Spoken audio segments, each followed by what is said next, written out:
রাজকুমারীকে নিয়ে বিপদে পড়েছে সৌদি সরকার, কিন্তু কেন? বিশ্বের অন্যতম ক্ষমতাশালী মুসলিম দেশ সৌদি আরব।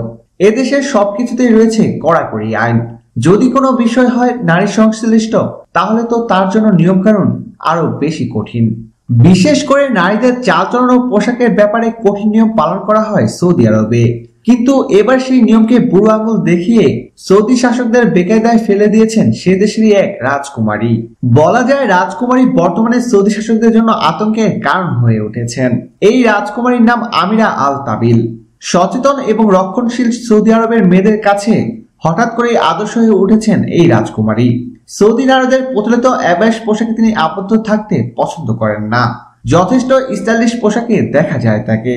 সেসব পোশাক কেবল পশ্চিমাদের সঙ্গেই যায়, সৌদি আরবের সঙ্গে নয়। এই রাজকুমারী মার্কিন যুক্তরাষ্ট্রে পড়ালেখা করেছেন। তিনি খুব ভালো ড্রাইভিং করেন এবং ভালো খেলতেও পারেন। আধুনিক জীবনযাপনের ধরনকে আদর্শ বলে মনে করেন এই রাজকুমারী। শুধু তাই নয়, সৌদি নারীদের পুরনো বৃত্ত ভেঙে বেরিয়ে আসা উচিত বলেও মনে করেন তিনি। বৃত্ত ভাঙা এই 33 বছর বয়সী রাজকন্যা ইতিমধ্যে প্রায় 70টি দেশ ভ্রমণ করেছেন। মানুষের পাশে দাঁড়াতে সবসময় দেখা গিয়েছে তাকে। শুধু সৌদি আরবে নয়, বিশ্বের নানা স্থানে মানবিক সংকট কাটাতে চেষ্টা করেন তিনি। তবে আমিরার এসব কাজ একদম পছন্দ নয় সৌদি সরকারের।